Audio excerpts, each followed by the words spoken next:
Well, I suppose I'd made my way up through underage county football. I had won an All-Ireland with Derry Minors in '83, captained the team to an Ulster final in '84 before eventually getting the call-up under the great Jim McKeever for the senior team. About to make my debut against Tyrone in Healy Park in Omagh, and the training session before we were due to play the Thursday night, I was marking Dermot McNichol. I was told to take things easy, and just whatever way I turned, I went down in a lump. The physio at the time had me, and he was doing all the usual checks and whatnot with the knee to see what the issue was, and I could see him shaking the head. That told me everything I needed to know. That basically was my football career over.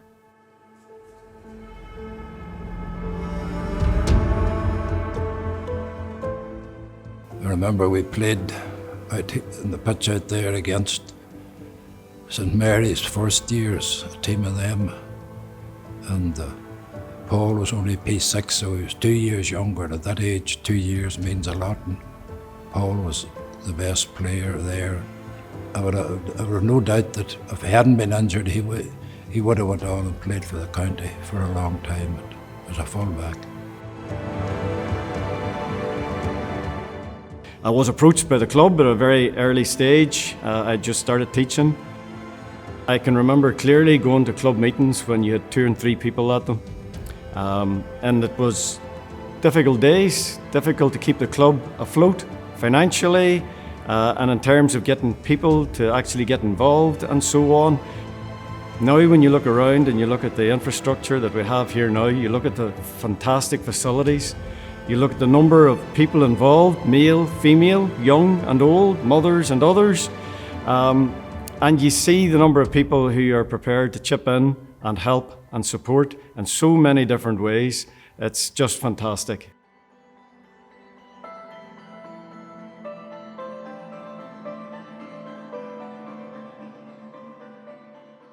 Paul has always been a great steady person within the club. He led and drove the youth for the first, suppose, 10 years of my time here as well, particularly. Keeping it all together, driving all the right things, bringing in the right people. And like I see the fruits of the youth programme that I suppose Paul began. Paul Bradley is a fantastic man, this club. When Paul and them came in, what I noticed locally here, the young fellas were all wearing the Faughanvale stuff. And more importantly, so were the young girls. And they were proud to be Faughanvale people, and they still are. You know, it's great to see. And we will progress that. And we Faughanvale will lift the John McLaughlin Cup at some stage and bring it home.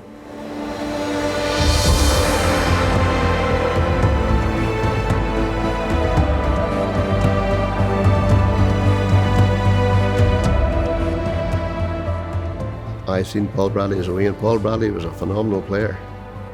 You need men like Paul Bradley. You know, has a great know-how about Gaelic football and a great manner with him. Well, I suppose a lot of people focus on the footballing side of things, and we can see what achievement has done for the likes of Mahara and Slaughtneil and teams like that. And that has to be the aspiration and the ambition for every club. If you don't aim to achieve, if you don't be ambitious, then you don't progress, you don't grow, and you don't develop. Actually achieving that success isn't the most important thing. Many people focus on the lack of success within the club, but to me it's the aim of trying to get there. It's people pulling together to try and get to a level where we can compare ourselves to the likes of the Slaughtneils and the Glen Maharas and the Cross McGlens and whatever else. Aiming to get there, working together as a team, pulling people together, that to me is much more important than the actual achievement of success itself.